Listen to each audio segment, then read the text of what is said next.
Morning. Good morning. Good morning. നമ്മുടെ 47ാമത്തെ ദിവസത്തെ യാത്ര ഞങ്ങൾ സ്റ്റാർട്ട് ചെയ്തു. നമ്മളിന്ന് ലാസ, നേപ്പാളിലെ ലാസ സ്ഥലത്തേക്ക് പോവുകയാണ്. നമ്മളിപ്പോൾ എവിടെയാ? ഇതെവിടെ? ഈ സ്ഥലം എവിടെയാ? നാക്കൂന്ന് ലാസായിലേക്ക് പോവുകയാണ്. നമ്മളിന്ന് രാവിലെ പെട്ടെന്ന് ഇവിടെ നിന്ന് പോവുക. ഞങ്ങൾക്കൊന്നും വലിയ ആരോഗ്യമൊന്നുമില്ല.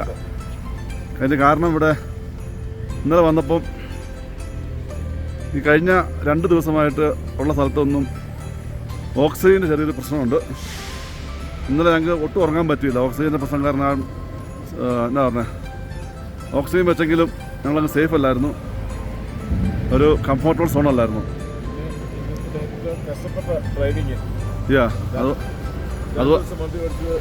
ഏറ്റവും കഷ്ടപ്പാടിൻ്റെ ഡ്രൈവിംഗ് ആയിരുന്നു ഈ 2 ദിവസവും അല്ലേ? ഇന്നലെയും മിനിങ്ങാന്നത്തെ ഡ്രൈവിംഗ് എന്ന് പറയുന്നത് ഒരു 1.5 ഡ്രൈവിംഗ് ആയിരുന്നു. ഏറ്റവും ആ ഡ്രൈവിംഗ് ഒരിക്കലും മറക്കുകയില്ല. അതുപോലെ ബുദ്ധിമുട്ടുമായിരുന്നു. ചേർന്ന് കേട്ടോ, എല്ലാം ഉണ്ട്. ഇന്നലെ സമ്മിശ്രമായ ഒരു കാലാവസ്ഥയായിരുന്നു. തണുപ്പുണ്ടായിരുന്നു, സ്നോ ഉണ്ടായിരുന്നു, മഴയുണ്ടായിരുന്നു, ചെളി ഉണ്ടായിരുന്നു, കല്ലുണ്ടായിരുന്നു, മണ്ണുണ്ടായിരുന്നു, വഴിയിൽ ട്രാഫിക് ഉണ്ടായിരുന്നു.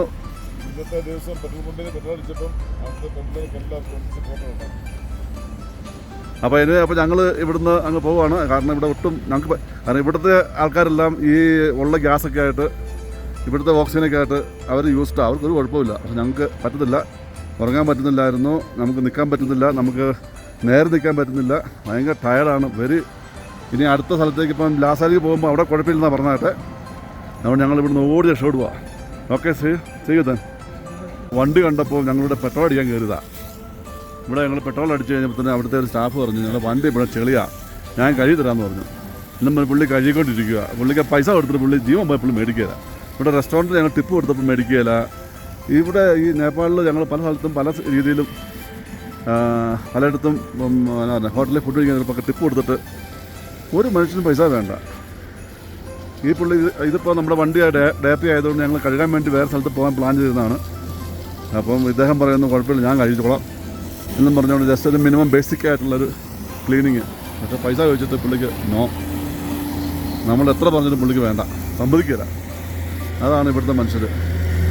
അതുപോലെ ഞങ്ങൾക്ക് ഇവിടെ വന്നിട്ടാണല്ലോ നല്ല ആൾക്കാരൊക്കെ ആണല്ലോ, നല്ല ഇടപെടലും.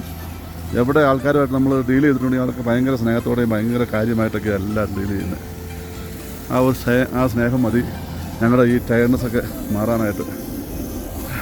ലവ്ലി ഗേൾസ് ആണ് വർക്ക് ചെയ്യുന്ന. മാസ്ക് മാറ്റിക്കേ. നല്ല കുട്ടികളാണ് ഇവിടെ ജോലി ചെയ്യുന്നത്. ഈ പമ്പിൽ ജോലി ചെയ്യുന്ന പിള്ളേരാണ്. ഇവർക്ക് ഞങ്ങളുടെ കൂട്ടി നിന്ന് ഫോട്ടോ എടുക്കണം. ഒത്തിരി സ്നേഹം, ഭയങ്കര കാര്യം.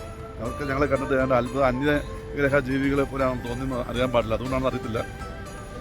പിന്നെ അല്ല, നമ്മൾ ഇന്ത്യ എന്ന് പറഞ്ഞപ്പോൾ ഭയങ്കര സന്തോഷവും സ്നേഹവും. അവരുടെ ഭയങ്കര അവർ ഫോട്ടോയൊക്കെ എടുക്കുന്നു. ഭയങ്കര സ്നേഹപ്രകടനം.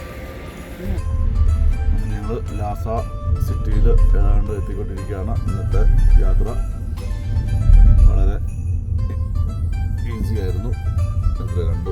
ഒരു മണിയിൽ 4 മണിക്കൂർ എത്തി.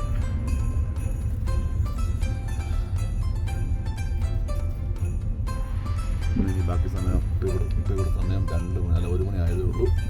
ഇനി ഫുൾ റെസ്റ്റാണ്. 2 ദിവസമായി ഉറങ്ങിയിട്ടില്ല. ഇന്നലെ ഒട്ടും ഉറങ്ങിയിട്ടില്ല. ഇന്നലെ ഓക്സിജൻ കുറവ്, ഫുഡ് കുറവ്. ചേട്ടനാണെങ്കിൽ അവിടെ ഇവിടെയൊക്കെ വേദനയായിരുന്നു. ശ്വാസം മുട്ടുകാരുടെ വിഷമം മനസ്സിലായി. ശ്വാസം മുട്ടുകാരുടെയൊക്കെ വിഷമം മനസ്സിലായി. ശ്വാസം ഇല്ലെങ്കിൽ മനുഷ്യൻ പിന്നെ ജീവിക്കുന്നുള്ളതിനെ കുറിച്ച് ബോധ്യമായി.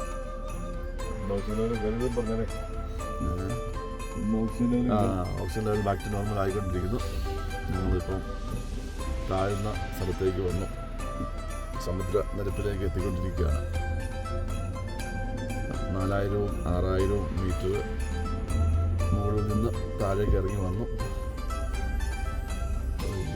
ഒരു നൈറ്റ് മെയർ ആയിരുന്നു, പേടി സ്വപ്നമായിരുന്നു, ദിവാസ്വപ്നം, പേടി സ്വപ്നം എന്നൊക്കെ എന്ത് വേണം പറയാം. എന്തായാലും അവിടെ ഞങ്ങൾ ഓടി രക്ഷപ്പെട്ടു. ശകലം വായുവുള്ള സ്ഥലത്തേക്ക് എത്തിച്ചേർന്നു.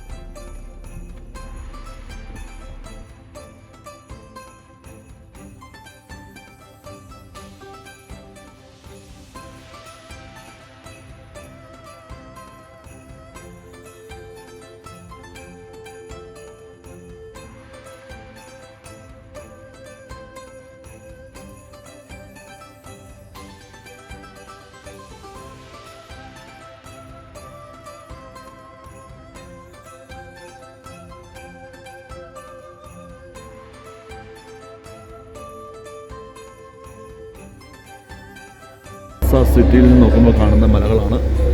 ഇത് എവിടെ നോക്കിയാലും മലകളേ ഉള്ളൂ. മുഴുവൻ മൗണ്ടൻ്റെ ഒരു ലോകമാണ് ചൈന. ചൈനയുടെ നാനാഭാഗത്തും മൗണ്ടനാണ്.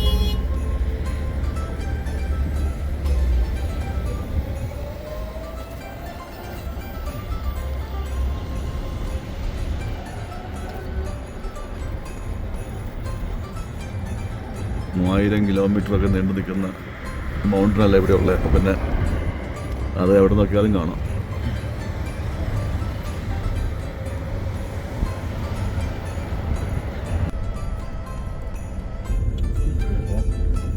cultural movement.